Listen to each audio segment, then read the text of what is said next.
Let's talk the business of indie games. Now, I'm not putting all this red up on the screen just to take away from the red of my face. I have no idea what's going on. It's just seasonal. It's breaking out. But this is Tiny Build. Tiny Build, they went public, I think, roughly after they had the big success of Hello Neighbor, with the Hello Neighbor 2 coming up. Hello Neighbor, people sleep on how big of a hit that was on mobile.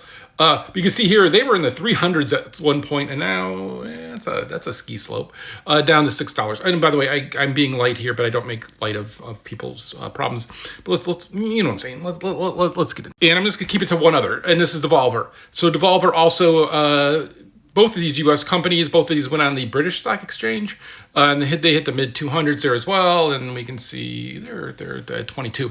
Now, the 6 to 22 doesn't actually make the difference. It's what their market value, what the market cap is, meaning the amount of stock that they have out there and the price, right? So let's do that. But hey, shout out that they use Devo as their ticker. That's a nice touch. But that speaks to, there was a point when they were high flyers. So Fall Guys had just come out for Devolver. Like I said, Hello Neighbors for Tiny Build, and they were flying high. So they went for cash grab. Right? I'm not saying that's nefarious, but they said, hey, we have the most value we're ever going to have. The U.S. stock market gives us too much scrutiny, so we're going to go to the U.K. That is why they go to the U.K. It's easier to go public there. And so what that means is they sell stock and they get a bunch of influx of cash. And the promise is, like, with this influx of cash, we're going to publish so much more indies. We're just going to grow. We're going to take over the world. We're going to be the biggest thing ever because we're going to just be publishing 5,000 indie games today. And of course, that didn't happen, right? Instead, we see the stock price crash.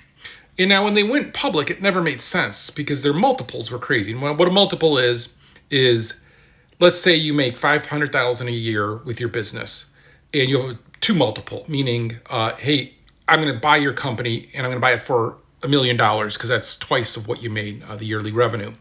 So their revenue to what their value was just insane. It was in the hundreds of multiples. Like, it's never going to, their growth and their trajectory would have to be insane. And people just believed that at the time. I don't know, is COVID, is it free money? Who knows? Those crazy times. But clearly that didn't happen. So now for them, the question is, okay, that didn't happen. Have you found your new normal? Like, are you just trucking along at your lower stock price and lower valuation and you still being able to do everything you ever wanted to do? And we don't really see a change in the business, except some people are now filthy rich because they sold their stock during the stock sale? Or is it more, hey, we're really struggling now and this is a real problem? The other one I didn't have on there because it was a little bit different was Thunderful, a Swedish developer or publisher. They're probably going to be delisted because they're under $1. And once you're under $1 and they're in the U.S. stock exchange, you could be delisted. So they'll probably do what they call a reverse stock split, meaning each share becomes worth, or like 50 shares will be worth 1 share, and then that way the price goes up. And it's a way to inflate the stock price temporarily, but never a good sign. So I worry for them. I like all these people. I just want to say, I like all these people. I know every single one of these people personally. I guess I don't know the Thunderfall people personally, but I like them. But I know the other 2 personally. So I'm not trying to say bad things about them. I'm not talking about them. But that says the state of the industry of this promise of indie games a couple of years ago, and now the reality of it, right? And it's just not them, because we also saw, like, Wizards of the Coast was publishing third-party games. They may have been about to publish, sign up to be publishers for someone you know's third-party game, and then that never happened. Just saying, you might know that person. Embracer had a bunch of publishers that they worked with, Gearbox and others. And they may have also been about to publish a game that from somebody you know of, and that never happened. Just saying. If you follow this channel, you may know somebody who has gone through that.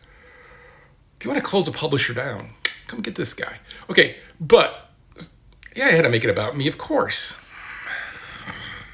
All right, but so that like just devastated that. Because also remember, Humble Bundle closed down their mid-sized publishers. Like, right? Take-Two sold their mid-sized publisher off, Private Division, and now I forget what it's called now. Out of the ashes of Embracer, Steve Gibson, remember Blues News back in the day? Steve's still at it. When Gearbox closed down, which was doing publishing, and also some other sized companies like that were doing publishing, he's now started Cool Down Games, right? And we've seen other companies like Inner Sloth now have Outer Sloth, where they're publishing games. The founder of GitHub, or Git, I guess, he has a game publishing company, right? I forget the name of that one. Cool something.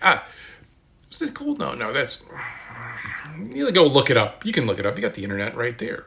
But like they're trying to fill the void, but they're trying to start it from like zero and up. So maybe they're gonna be more conservative.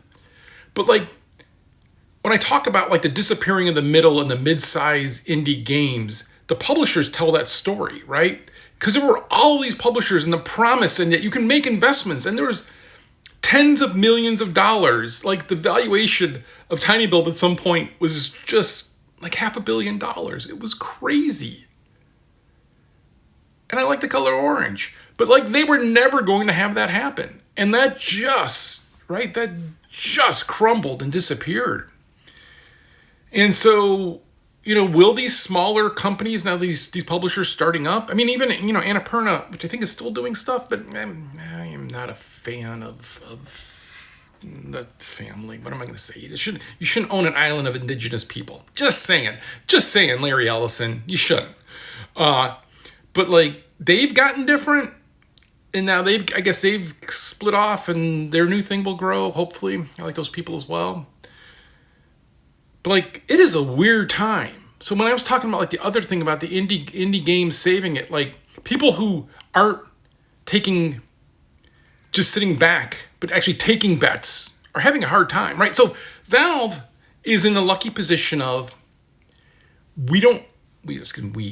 they don't fund anybody. They don't fund anybody. But when they see a success, they accelerate it and make money off of it. And that's fine. But they don't have to make that investment. They don't have to make that bet.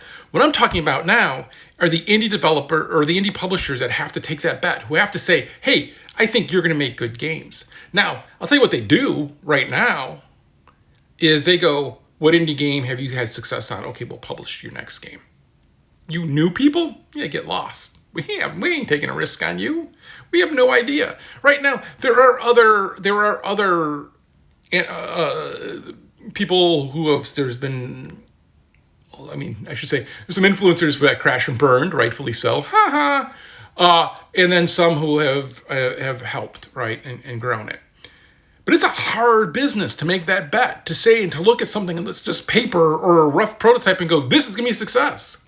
And this shows how hard it is, right? Those stock prices have been decimated, and those people know what they're doing. They've done this before. They've done it well. But then for indie game developers, your ability to go to one of those now, if you don't have a track record, you better have a winning smile.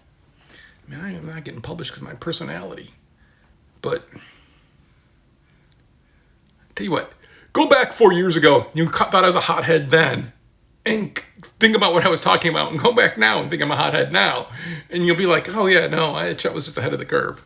But yeah, so that I just wanted to talk about that one because it came up kind of out of the conversation around indie games and indie games saving the world, and how hard it is. It's easy to sit back at Valve and go, hey, you guys all throw yourselves against the rocks and crash and burn.